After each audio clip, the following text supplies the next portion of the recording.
Hi everyone, I'm Sophoan Sorn, director of San Francisco's Berlin Beyond Film Festival. We just had a beautiful closing night virtual presentation of Leonie Krippendorf's Cocoon. And I had a wonderful conversation with the lead actor, Lena Urzendowsky. And as we began the Q&A, the audio actually didn't get connected yet until she answered her first question. So before we show the Q&A, I just want to repeat my first question. And the question was, how did you first get connected with the film? Was actually in between of two school exams. So I just had to go there very fast. And then I was, of course, very excited. And then I did the audition with Yella together. And then I just went back again to school. And so that was very exciting. And I was so glad that Leonie believed in me and gave me the role to play. Yeah. What was your impression when you first read the script? Did they give you a piece of the script to read, or did you see the whole script? Or what was that process about discovering the story? They gave me the whole script, and I immediately knew that I want to play Nora, because sometimes I get a script, my agency sends me scripts and I read them. And when I read the first line and I already start to play it and to read it out loud and to put some feeling into it. And then I just know that it's a good script and that it's a good script for me to play also. And this is what happened with Cocoon. Cocoon, yes. And you also, I noticed that there's this chemistry between you and the two other characters, Lena Klenke as well, who plays her sister, and also Yella Haste, who plays Romy. How do you know them before this, or did you get to know them during the filming? How did you build this chemistry that I thought was so real, felt so real, because even, you had to play a character that kind of feels like the sister of yours is really your sister. How did you make this chemistry happen with the other characters? I didn't know them in person, but of course I had seen both of them in TV shows or in theaters. It was kind of funny because when Yella entered the room, I was already there waiting for me to be my turn. And I saw her and I thought, oh my God, where do I know her from? Did I meet her at a party once? Or I know her. And it took me some time to realize that she's a very, very known actress in Germany and all over the world. So, but then I just forgot about her being famous and we just played together. And I mean, we had a lot of rehearsals, and I think that was a very good and important process for me and Lena and me and Yella and me, and to get close to each other. But there was already some good chemistry between us from the first moment. Mm. And with Lena, for example, because we played sisters, Leonie, the director, she did something very good. She organized some meetings between us, and we used to bring some photographs of us being kids, just to show them to each other, to kind of know the childhood from the other person, and to feel like, oh yeah, we lived together for all the time. Yeah, it really showed the chemistry, it showed the connection between all of you, and it really brought your character to an authentic life, on the screen. I want to ask you about your acting in the film. Were you able to be spontaneous? How was the director acting relationship between you and Leonie? We rehearsed a lot because we didn't have much time while shooting. So it was important that when we arrived on set, everybody knew what's going to happen in the scene, what are the important feelings, and what is it about. But in the end, of course, each location looks always different than I imagined it before in my head, in my mind. So there was some space to be spontaneous as well. And I never felt like, oh, I can't say this sentence right now, even though I would feel the impulse to say it or something. Leonie's always welcomed us to be spontaneous. And this has a setting in Kreuzberg in Berlin, which has so much personality and character, and also this gentrification, this multicultural environment. How was it being in Kreuzberg, and how is it trying to, play a character in Kreuzberg? I love that we shot the movie in the like district where it plays. Sometimes, I mean, shooting in a studio or something can be fun as well, but for that movie it was so important to feel the heat and Leonie did a big street casting, so many of the other actors just lived in the house where we shot the movie, and they knew exactly what language they use, so it's very authentic, and I think this makes the movie so vibrant, and so I really loved shooting there. It was very great. Yes. And did you have challenges, personal challenges, or that you had to face while making the film that you want to share with us? It was for me the first time being naked in front of the camera sometimes.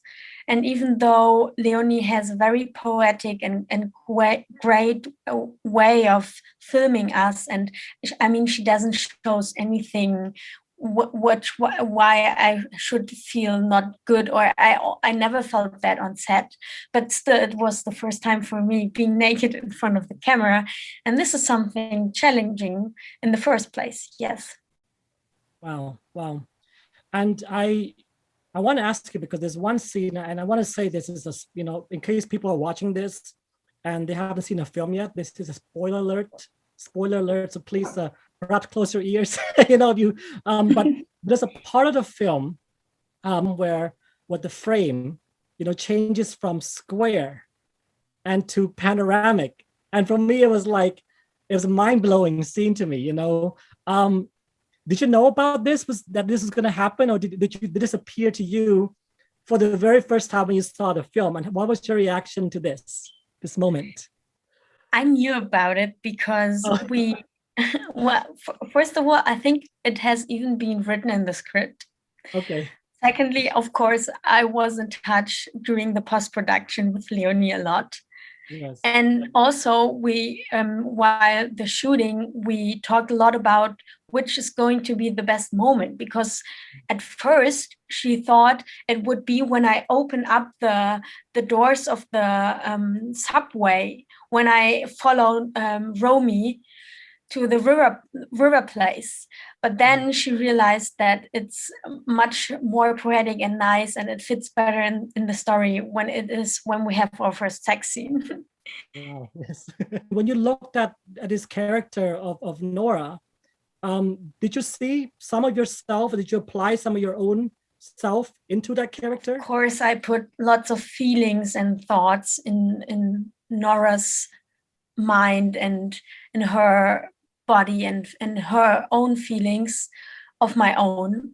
But I mean, I grew up in totally different circumstances, and in another district in Berlin, in another area. My parents' situation is completely different, but still, of course, having the first period, those are experiences that I could share with her, and I knew what is it about and how difficult it can be to not know how to, like even not know who to ask and talk about it with. And this is something, of course, I experienced myself as well. But then I think Nora and we both love poetry. And I loved Leonie's poetic way of shooting us and of observing Nora. And I think something really important that I share with Nora as well is I also love observing. I love to be new in a group and just watching it in the first place. I think, I mean, of course, there are some similarities, but in the end, I have a very different context where I grew up and all. Yeah. Well, I think the film really tried to capture and contextualize as well what mainly girls are going through these days, facing body issue challenges, facing all these fads. What kind of message do you think that this film really wants to send to young people out there? Yeah, it's a good point, because you're right. It's like it starts with subjects like body shaming and then social media. I mean, Nora herself, she's not so much into social media than her sister. She's more doing the photo footage for her sister and her sister's best friend, Eileen. So she's more the observing part. Sometimes I felt like she's the second phone or something, because she's always watching and being the camera, kind of. Um, but I think for me, the most important message is the love story between Nora and Romy, because Nora is a very she's not very confident, and she doesn't feel right where she grows up. She doesn't feel like she found a good place to fit in, and this is why I think she just stopped being so active. I mean, she's a very passive person in the beginning, and she just always observes and is there, but she doesn't say something or do something funny and takes the attention. Yeah. And then when she meets Romy, she just realizes that there are so many more people in the world with interesting minds and doing other stuff and being interested in things Nora is interested herself. And then she falls in love. And then, I mean, it's a beautiful love story. But then I think a very important point for me is that in the end, Nora realizes that she's not, she didn't, or she can't find her own personality through another person. She can't be dependent from Romy, and she didn't found herself being confident and all just when she is with Romy, but she needs to keep the feeling and the confidence for herself when she's alone and on her own. And in the end, I mean, Romy wants to come back and it's like, oh, your short hair, you look so nice and everything. But Nora is just, she learned so much through the relationship with Romy, and in the end she feels strong and she knows who she is, and that she's maybe looking for someone else, for someone to fall in love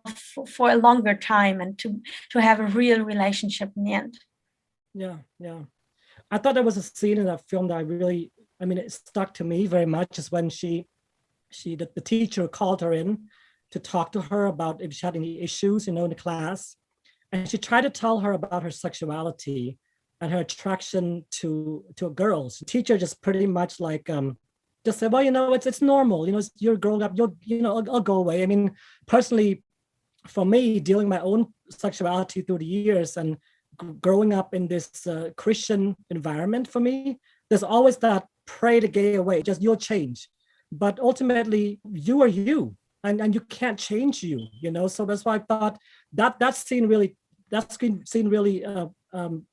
I really felt it, because I felt it for a lot of my life.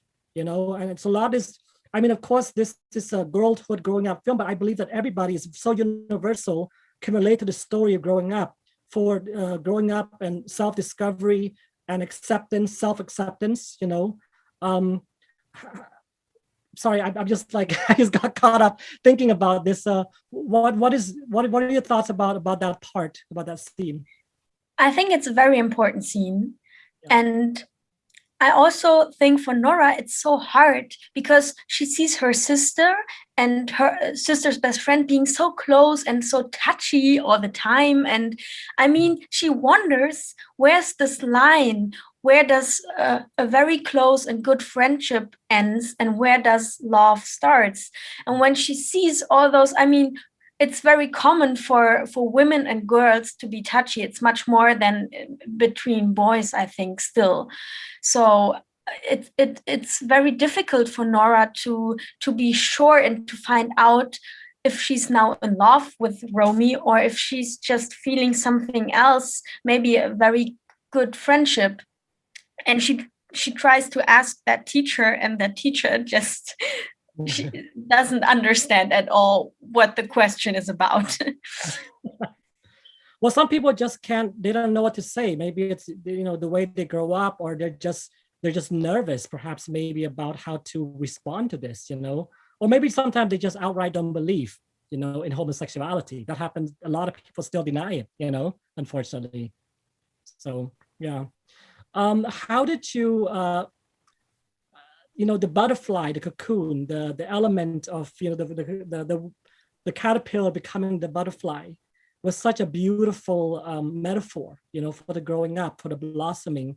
How was it, you know, how did that part play in your character chemistry? How was it, you know, playing with the butterflies and the caterpillars and playing this role of this, in a way, I feel like Nora's character, she kind of has an old soul about her. Like she has this very organic soul that everybody else has a very superficial soul, you know, like she was a deeper, more exploratory, adventurous, but also in her own world. Can you tell us more about Nora and how you saw Nora in this Nora's world? I think they're very fragile. And this is something that I see in Nora as well. They're both very fragile, and in the first place, she starts to collect them because it's kind of her window for the world, because she exchanges them with other children all over the world, and she collects them here in the parks in Berlin. And then she releases some from South Africa or whatever. So this is what her hobby is. And like growing up and the symbol behind it, I think it's just a beautiful, and it's typically for Leonie Krippendorf, the director, to find so poetic ways of showing something. And I also love the poetry that Nora reads out loud in the school scene. I mean, it's also about growing up in some way, and about the caterpillars. Mm-hmm. Yes, and I mean, sometimes I felt like Nora she's a bit. I mean, they are very nice animals, but they look also a bit. I don't know how to say. Little monsters? Yes. And I mean, it's like you can look at them for a very long time, always discovering something new. It's not, it's like so small, but still they have so many different parts, and sometimes I can't understand how their whole body is working and processing, because they're so small, but then they start to fly and it just works out. And I was impressed by those animals. I want to ask you about if there are any other scenes in the film that you have such fondness and such love for, that really stuck in your mind and your heart and your soul after making the film. I do love the scene between Romy and Nora, when Nora is for the first time at Romy's place. Mm-hmm. And they have kind of a sleepover, and she starts to talk about her innerst fears. Mm-hmm. And she tells the story that she had seen the plastic bag in the swimming pool underwater, and she thought it is something so beautiful and it's so magic, and it must be something otherworldly. And then she takes it out of the water, and it's just a plastic bag, and that she's afraid that the more beautiful something is, or the better she feels about something or someone, the more she's afraid that it's not gonna last and stay. And I mean, it's kind of being afraid of change also. And I think this is a very pure and honest scene. And this is one of my favorite scenes. Wow. Also, I mean, it was kind of tough for me to play, but I think a very pure and honest other scene is when Nora is missing Romy because she had seen her at the party kissing the other boy, and then she tries to masturbate and starts crying while masturbating. And I mean, this is something I talked a lot with Leonie about in the rehearsals, because I felt it's very something very intimate. Yeah, intimate. And but I felt very safe on set, and it's really, I have to thank Leonie Krippendorf, the director, for making me for giving me the space and the confidence and the safety to play it. And I think this is something I guess many people do, but it's so intimate and pure that we don't talk about it, or we don't even often show it in movies. It's also like getting the period and really struggling about it sometimes, or many often it's kind of a side subject in coming of age movies, but to have a whole part of scenes and like many scenes about it, struggling and don't feeling well and don't knowing how to deal with it. Yeah, I know exactly how you feel about that, and I feel that about I feel relativity as well about that too, because I was a nerdy kid. I collected stamps and collected all kinds of things. Of course, growing up, you discover your body. You discover your body could do, and sometimes you discover for the first time, it's like, whoa, what am I doing? I mean, this is something, every boy goes through this. It's like it's really. That's why I appreciate about a film that really captures the authentic essence of the self-discovery of your body coming to be. And that's why when I saw this film, in a way, there's a documentary feel about this film. It felt like you're documenting real people. And that's why I really thought when I saw the film, I was really appreciative, of that. You mentioned about capturing the real world experience. Did you guys film during Pride? Was that a real Pride parade, or was that, wow? Yes. Yeah. Oh, I loved that day. That was just so much fun. It was a good shooting day. Was it in 2019? In 2018. 2018, okay, wow. So the film was filmed in 2018, and did it film as well in 2019, or did it take 2 years for the premiere? They take 2 years. Oh, wow. And how did, what happened to the film after the Berlinale? Because I think it premiered in the Generation program, Berlinale, and then the... we were the opener at the Generation. Yes. And we had a great start. People loved the film, and we had some, I mean, even people that I wouldn't have thought they would like the film, like old white men, for example, they felt very, very emotional about the film, and they were like, oh, what you said, for the first time I understood the struggles of my little sister or my daughter or whatever. And this is something that made me very happy, and Leonie as well, I think. And then the pandemic came, and the movie was supposed to have a great festival tour, and I have to say, that was one of my dreams to play in the feature film, and then going around the world with it and being on festivals, and then I was very sad, but in the end I'm very happy that so many festivals went online, and that in the end the most important is that people get to see the film. Yeah. And this is why we made it, and I'm very happy right now that how it all came together in the end. So are you working on projects right now? Have you started going back into production now that things are reopening again? You're filming presently, right? Somehow. Right. I'm sitting here in a hotel room because I'm preparing another project and shooting starts this week actually, and I'm very excited and happy.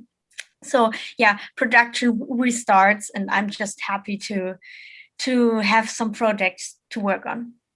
Yes, yes. Well, very happy to have you with us. Do you have any other thoughts and reflection on Cocoon you want to share with us? I just I'm happy that it's on your and that you show it in your festival and that you give the chance to so many people to see it, because it's really, I only have a very warm feeling for the movie and for all the people I worked with on the movie.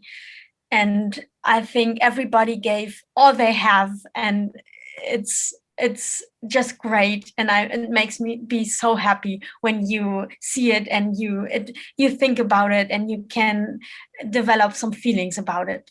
Lena, thank you so much. Thank you.